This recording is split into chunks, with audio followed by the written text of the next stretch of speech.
Coba Anda bayangkan ya, usia baru 13 tahun, terus dokter bilang Anda kena dua penyakit autoimun parah sekaligus. Ada Crohn's disease, itu nyerang usus, sama artritis inflamasi yang bikin sendi lumpuh. Nah, 15 tahun setelah itu, hidup isinya cuma berjuang lawan rasa sakit yang, aduh nggak kebayang.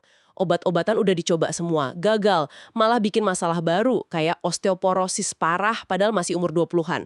Rasanya buntu banget gitu. Pilihan terakhir, pindah negara, ninggalin semua buat nyoba pengobatan eksperimental. Kedengarannya kayak fiksi ilmiah sih, pakai listrik buat nyembuhin badan. Ini bukan fiksi, ini kisah nyata Kelly Owens. Dan ini titik awal kita hari ini. Selamat datang. Iya, kisah Kelly ini memang luar biasa ya, dan jadi pintu masuk yang pas banget buat ngebahas gagasan revolusioner di bab 1 buku The Great Nerve. Intinya, seperti yang Anda alami tadi, gimana stimulasi listrik yang ditargetkan ke saraf tertentu, saraf vagus namanya, punya potensi gede banget buat gantiin atau paling nggak ngurangin lah ketergantungan kita sama obat kimia buat ngatasin peradangan kronis. Kita ngomongin kemungkinan nyembuhin penyakit dari dalam pakai kabel alami tubuh kita sendiri. Dan sumber kita kali ini ya bab pertama buku itu. Penulisnya Dr. Kevin Tracy. Beliau ini bukan cuma nulis ya, tapi emang ahli bedah saraf top, sekaligus ilmuwan yang ada di balik penemuan ini. Bisa dibilang arsitek teknologinya lah yang akhirnya kasih harapan baru buat Kelly. Tepat sekali. Nah, misi kita nih dalam penelusuran mendalam kali ini, kita mau bongkar potensi pergeseran paradigma yang fundamental banget di dunia medis ini. Gimana ceritanya, arus listrik yang lembut gitu, dikirim lewat implan kecil, bisa memprogram ulang atau nenangin sistem imun yang lagi ngamuk. Gimana ya mekanisme dibaliknya? Kok bisa listrik ngelakuin apa yang obat-obatan nggak bisa? Kisah Kelly ini bakal jadi benang merahnya. Kita kupas bareng ya. Oke, mari kita balik dulu ke perjalanan Kelly. Diagnosis umur 13 itu, itu vonis yang ngubah hidupnya banget. Bayangin aja, 15 tahun penuh derita. Bukan cuma sakit fisik loh ya, tapi dampak psikologi, sosialnya juga. Dia coba macam-macam obat imunosupresan. Itu obat buat nekan sistem imunnya yang terlalu aktif. Steroid kayak prednison jadi andalan, tapi ya ampun efek sampingnya. Mengerikan, buku ini cerita detail banget soal efek sampingnya. Pakai steroid jangka panjang itu bikin Kelly kena osteoporosis parah banget di usia 28. Kepadatan tulangnya udah kayak nenek-nenek umur 80-an. Risiko patah tulang tinggi banget. Belum lagi sakit artritisnya itu loh, sering parah banget. Ada cerita yang nyentuh banget. Pulang makan malam romantis sama suaminya, Sean, kakinya Kelly bengkak parah sampai nggak bisa jalan. Nggak bisa jalan? Iya, sama sekali. Sean harus gendong dia pulang dari restoran. Dan itu bukan cuma sekali dua kali. Itu udah jadi realita hidupnya dia sehari-hari. Aduh, kebayang ya betapa terbatasnya hidup dia waktu itu.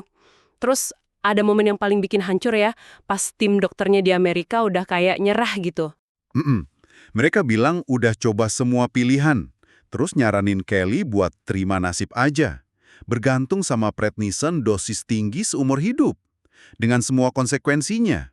Bisa bayangin nggak sih putus asanya dia gimana? Pasti rasanya udah di ujung banget ya. Tentu. Mungkin banyak orang udah nyerah di titik itu. Tapi Kelly ini beda. Dia nolak pasrah. Tekadnya kuat banget. Dia mulai browsing, cari-cari info di internet, cari harapan sekecil apapun. Dia buka situs clinicaltrials.gov. Itu database uji klinis global.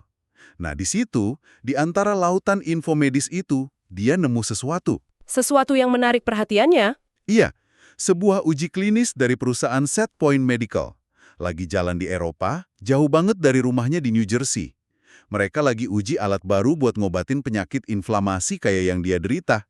Tapi ada masalah gede. Masalah apa lagi? Kondisi keuangan Kelly sama Sean udah hancur-hancuran gara-gara biaya pengobatan bertahun-tahun yang nggak efektif itu. Waduh, terus gimana dong? Ini persimpangan jalan yang berat banget. Tapi untungnya ada dukungan luar biasa dari keluarga, teman-teman, mereka galang dana.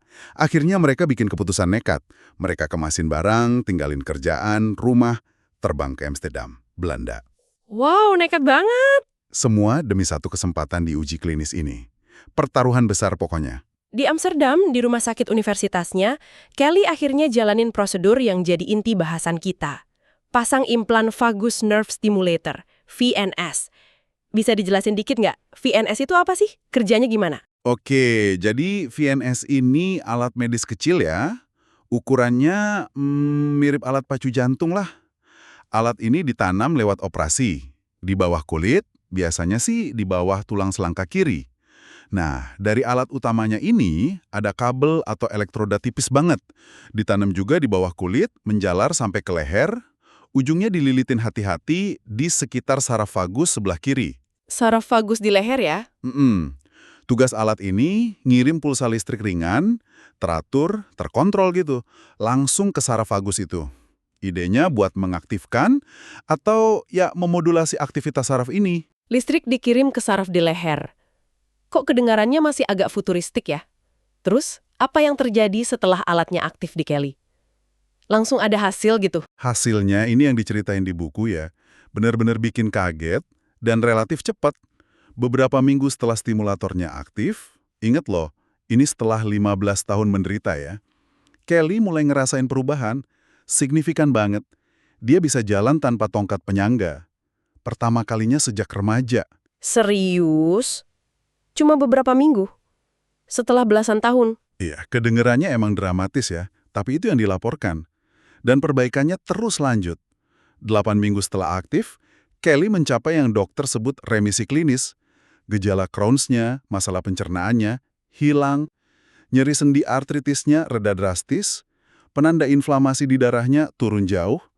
Dia bukan cuma bisa jalan, dia bisa lari 2 mile tiap hari. Bisa olahraga lagi. Sesuatu yang dulu nggak kebayang sama sekali. Luar biasa. Dan yang paling penting, pelan-pelan dia bisa kurangin dosis prednison sampai akhirnya berhenti total. Sama obat imunosupresan lainnya juga berhenti. Benar-benar bebas obat ya. Bebas obat setelah 15 tahun, gila sih ini, ngubah segalanya. Ada satu detail simbolis yang kuat banget diceritain ya, soal tongkatnya itu. Ah iya, bener. Kelly kan punya tongkat pink cerah itu ya. Udah nemenin dia dari masa remaja, masa paling sulit. Itu simbol keterbatasannya dia. Nah, setelah dia sembuh pakai VNS, sebagai tanda terima kasih banget, dia kasih tongkat pink itu ke Dr. Kevin Tracy, penulis buku ini, penemu teknologinya. Oh, dikasih ke Dr. Tracy? Iya. Sekarang tongkat itu dipajang di rak buku kantornya Dr. Tracy. Jadi pengingat nyata gimana penemuan ilmiah bisa ngubah hidup orang. Kayak artefak harapan gitulah. Wah, keren banget ceritanya. Kisah Kelly ini jadi contoh nyata banget tema kita. Listrik bisa gantiin obat. Tapi biar paham, kita perlu mundur dikit nih. Ngomongin musuh yang dilawan Kelly, inflamasi. Tadi Anda bilang pedang bermata dua ya? Betul sekali. Penting nih kita pahami bareng. Inflamasi atau peradangan itu sendiri sebetulnya bukan hal jahat loh. Malah sebaliknya, ini respons biologis yang vital, fundamental banget. Pas tubuh deteksi ancaman, misalnya infeksi bakteri, virus, atau luka fisik, sistem imun kita langsung micu respons inflamasi. Tujuannya ya buat netralisir ancaman itu, bersihin jaringan rusak, terus mulai proses penyembuhan. Kayak kalau kita kegores kertas gitu ya, kan jadi merah, bengkak dikit, anget, itu inflamasi kerja kan? Tepat. Itu contoh inflamasi akut. Respons jangka pendek, protektif, bermanfaat. Masalah gedenya muncul kalau proses inflamasi ini jadi nggak terkendali, terlalu lama jadi kronis, atau pas sistem imunnya salah target, malah nyerang jaringan tubuh sehat. Nah ini yang terjadi di penyakit autoimun kayak Crohn's sama rheumatoid arthritisnya Kelly. Di kasus ini, inflamasi jadi lawan yang merusak. Dan ini bukan masalah sepele ya. Buku ini nyebut angka yang bikin kaget loh. Lebih dari 500 juta orang di seluruh dunia hidup dengan kondisi yang dipicu inflamasi kronis. Angka itu terus nambah. Kita ngomongin penyakit jantung, diabetes tipe 2, Alzheimer, kanker, dan ya penyakit autoimun itu tadi. Ironisnya, di zaman sekarang ini, inflamasi kronis udah jadi ancaman kesehatan global. Dampaknya mungkin lebih gede dari penyakit menular. Jadi nemuin cara baru buat ngendalin inflamasi yang lepas kendali ini penting banget. Prioritas medis. Nah, ini bahwa kita balik ke Dr. Tracy. Kok bisa seorang ahli bedah saraf nemuin kunci soal pengendalian inflamasi? Ternyata ada cerita pribadi yang kuat banget ya di baliknya. Iya, ada tragedi pribadi yang ngebentuk jalan hidupnya dia. Waktu Dr. Tracy umur 5 tahun, ibunya, Dorothy, meninggal mendadak. Penyebabnya tumor otak ganas, namanya glioblastoma multiforme. Glioblastoma. Wah, itu salah satu kanker otak paling ganas ya? Yang paling ditakuti. Betul, glioblastoma ini terkenal agresif banget dan susah diobati. Buku ini cerita detail diagnosis ibunya. Awalnya sakit kepala berbulan-bulan gak hilang. Terus muncul gejala lain yang lebih aneh buat usianya, kayak lupa ingatan, tulisan tangannya tiba-tiba jelek banget.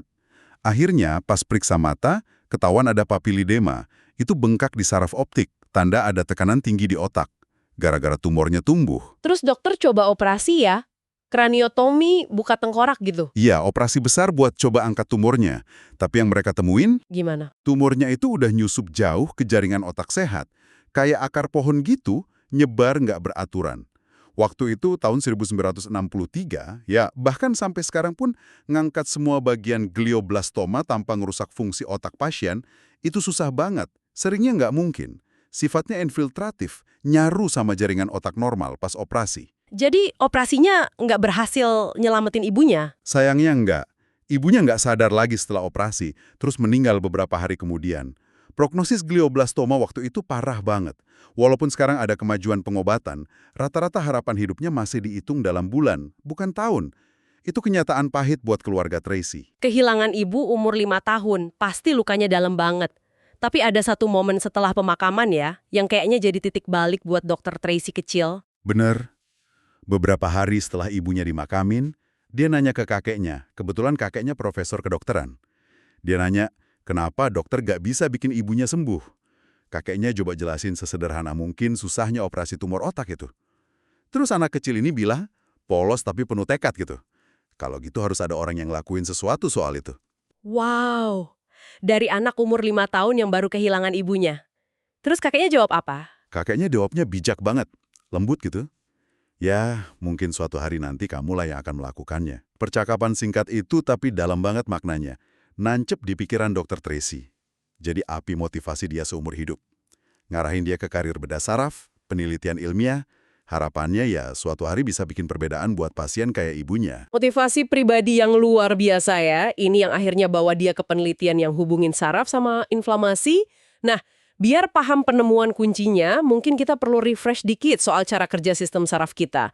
Nggak usah teknis-teknis amat, tapi biar dapat konteksnya gitu. Ide bagus. Kita sederhanain aja ya. Bayangin sistem saraf kita itu kayak jaringan komunikasi super canggih di tubuh. Garis besarnya, ada dua aliran informasi utama. Pertama, input. Sinyal sensorik, informasi dari seluruh tubuh ke otak. Ini semua yang kita rasain, sentuhan, suhu, sakit, posisi tubuh, macam-macam lah. Otak terima data ini buat ngerti apa yang terjadi di dalam dan di luar badan. Oke, input itu data masuk ke pusat komando di otak. Terus yang kedua? Kedua, output. Sinyal motorik. Perintah dari otak ke seluruh tubuh. Output ini nyuruh otot gerak, kelenjar keluarin hormon, organ jalanin fungsinya. Nah, output ini ada dua jenis lagi. Ada yang kita sadari, kita kontrol sengaja. Kayak pas Anda mau angkat tangan atau ngomong. Dan ada juga output yang otomatis ya, yang jalan sendiri tanpa kita sadar. Tepat sekali. Ini namanya sistem saraf otonom. Sistem ini ngatur fungsi-fungsi vital yang bikin kita hidup tanpa perlu dipikirin. Detak jantung, tekanan darah, napas, pencernaan, respon stres. Nah, sistem otonom ini kebagi lagi jadi dua cabang utama. Kerjanya sering berlawanan.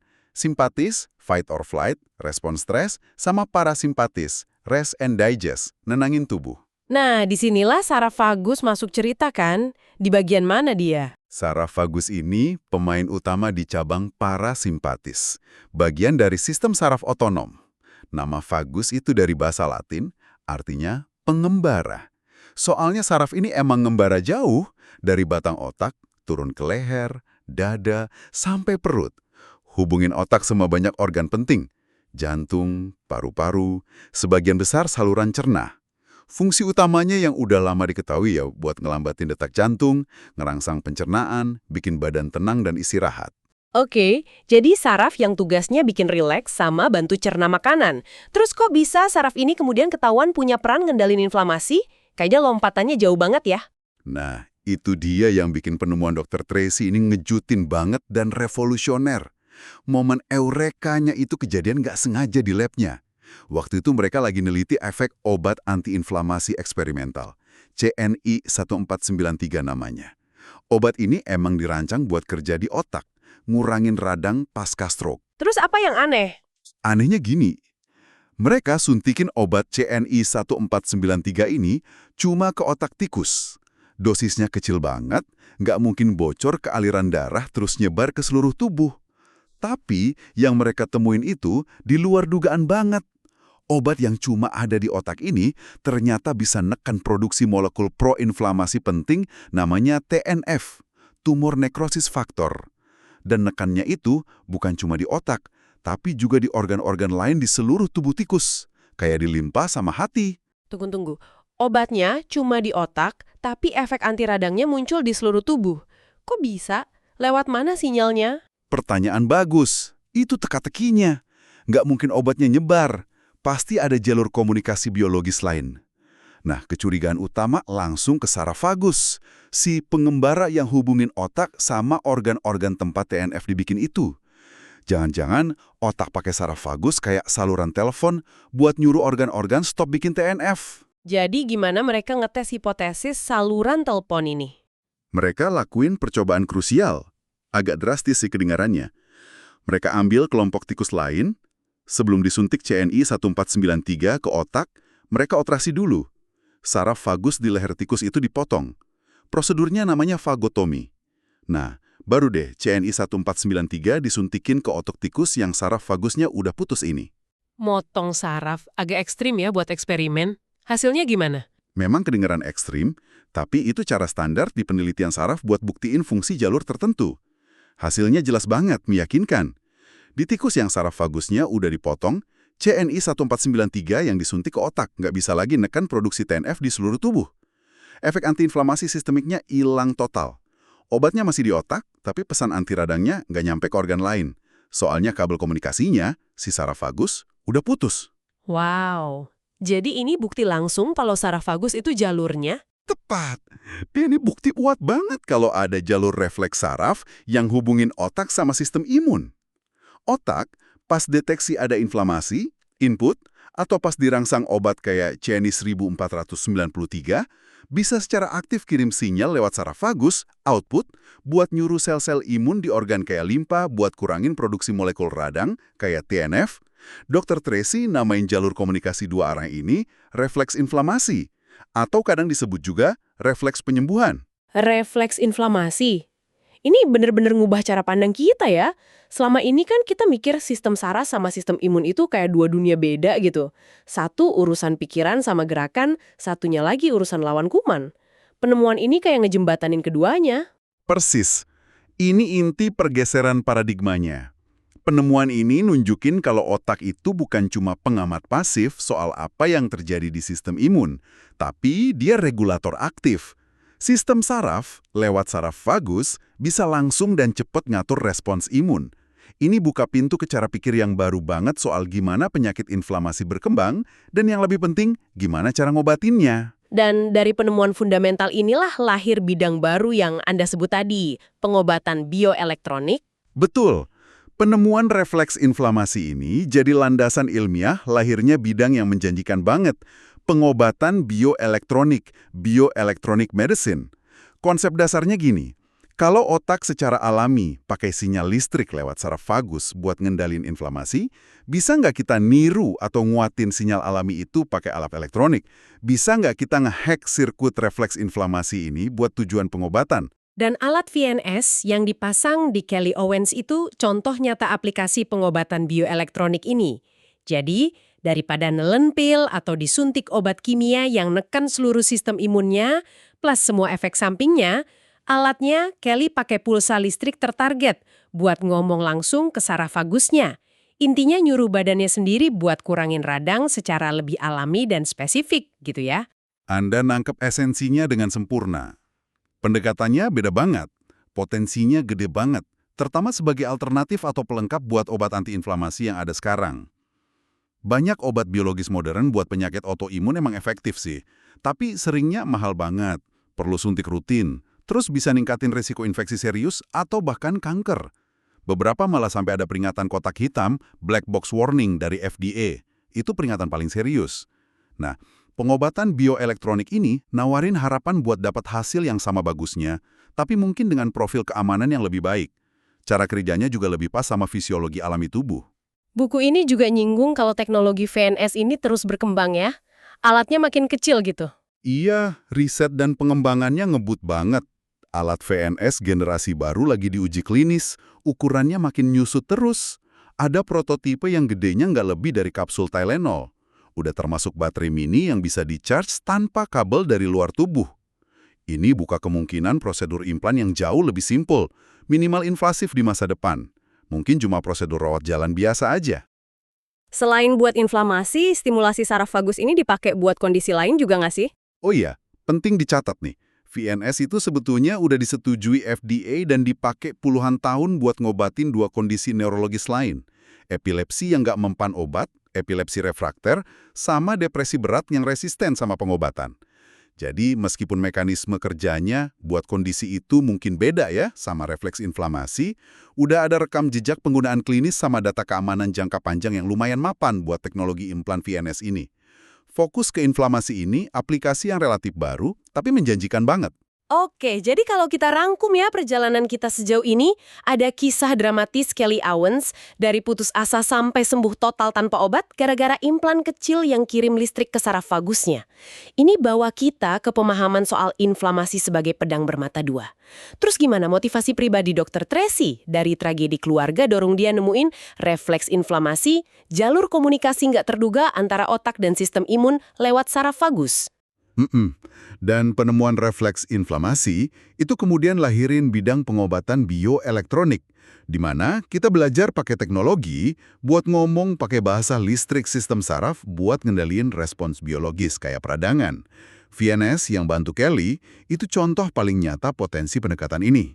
Listrik sebagai pengganti atau pelengkap obat. Lalu, kenapa pemahaman ini penting buat Anda, pendengar kami? Apa relevansinya di luar kisah Kelly atau lab Dr. Tracy? Relevansinya gede banget. Pemahaman ini secara fundamental ngubah cara kita mikir soal penyakit kronis, terutama yang ada hubungannya sama peradangan. Ini nunjukin kalau mungkin ada cara buat ngatasin akar masalahnya dengan memanfaatin sistem penyembuhan internal tubuh kita sendiri. Lewat intervensi teknologi yang tertarget, bukan cuma neken gejalanya pakai obat kimia yang seringnya sistemik dan gak spesifik. Ini buka harapan baru buat jutaan orang yang hidup dengan kondisi kayak Crohn's, rheumatoid arthritis, lupus, dan banyak lagi. Ini juga dorong kita buat lihat tubuh kita sebagai sistem yang lebih nyambung, di mana pikiran, saraf, dan kekebalan itu saling terkait erat. Bab pertama buku The Great Nerve ini benar-benar ngasih gambaran kuat ya gimana listrik mulai nunjukin potensinya buat gantiin pil dan suntikan dalam melawan inflamasi. Ini jadi munculin satu pertanyaan penutup yang bikin penasaran banget buat kita renungin bareng. Kalau kita udah bisa mulai ngehack saraf vagus buat ngendaliin sistem imun, batas apa lagi ya yang bisa kita dobrak ke depannya pakai pendekatan bioelektronik ini? Mungkin nggak sih suatu saat nanti kita beneran bakal pakai chip komputer yang ditanam bukan obat buat ngatur hal kayak metabolisme gula darah penderita diabetes, tekanan darah, atau bahkan mungkin bantu stabilin mood kita langsung lewat sistem saraf. Kayak yang disinggung di penutup buku itu, masa depan pengobatan mungkin bakal jauh lebih elektrik dari yang pernah kita bayangin. Nah, itu pemikiran buat Anda bawa pulang.